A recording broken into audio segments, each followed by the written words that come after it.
I love using lead in the garden, but it is expensive. In this video, I show you how to make a lead planter for the garden at a fraction of the cost of the real thing. And we also visit a lead foundry, and you can see how they actually make these wonderful lead artifacts.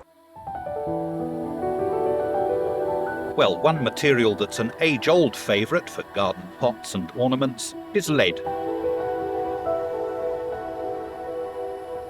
Back in the 17th century, when French-style parterres were all the rage, no grand garden would be without it. But when the gardening fashions changed, many of the gentry's great lead ornaments were torn down, melted, and turned into bullets for the army.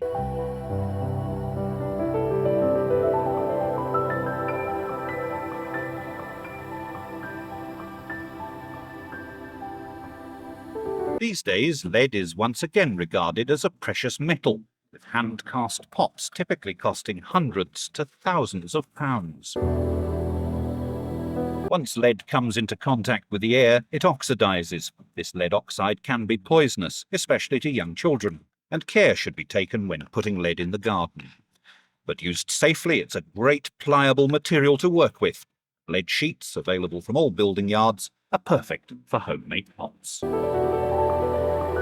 If you want to make some lead planters using the real McCoy, this is a very simple way to do it.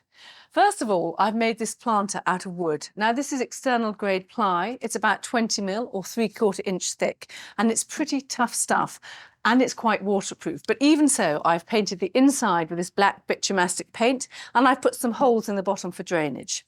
Now I've made these about 500 mil high, but I've also made them exactly 390 millimeters wide on all four faces, because I've got lead, which is also 390 millimeters wide. If you make them exactly the same size, then it means you don't have to cut the sides. I've also chosen code 3 lead, and this 6-meter roll costs about £40, so it's quite good value. And it's really quite thin, easy to cut, easy to work with, and it's lighter. Lead is very heavy. Even this is quite heavy, and so you really want to cut down on the weight a bit. I'm using these rather nice gloves because you're not meant to handle lead with your skin. I've cut this one 610 millimeters long, and here it is pre-cut. I then get my tape measure. This isn't rocket science, doesn't have to be dead accurate. Just lightly scoring it in the lead, which it's so soft, such a nice metal to work with, that it just makes a good indentation there. And then having done that, I get the tin snips, nice pair of tin snips like this.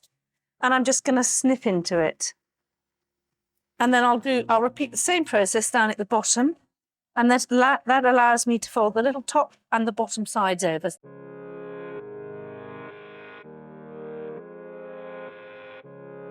Now mastic is great. It's like an outside adhesive. Just run it down each edge. Then having done that, you just turn it over and put it over gently onto the top. Now you can see why it's worth having these wonderful pre-cut sides. Makes all the difference in the world. Then you just bend it over. You just work your way down the sides and make sure it presses down on these sides like this. It's an amazingly soft, malleable metal. You see how you can just stroke it down like that. It's great stuff. Then I'm going to use this. Now this is a lovely lead dressing mallet. Now it's made of wood. Not many people would have one at home, but you could just use a rolling pin, and that's great too. And that just helps to just tap it down nicely.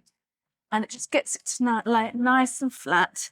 And it doesn't beat the lead about too much, so you don't get nasty jars and scratches in it. It's a nice, soft little mallet. And then we can just beat it down on the corners there. Just tap it into place. And here we are. This is the amazing lead planter.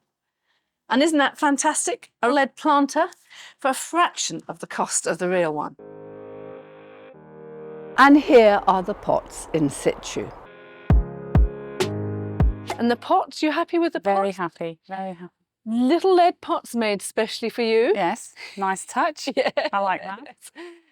Well, there's no mistaking, this is the entrance, isn't it? And it's really, really lovely. I've also done my plastic water barrel, which I coated in lead, code 4 lead from a roll, just like I did the pot, and that looks great.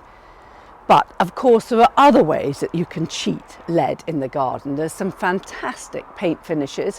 One that I like particularly, which seems to go on almost any surface, is Roberson acrylic liquid metal paints, and they come in hundreds of different colours and they do a brilliant lead one.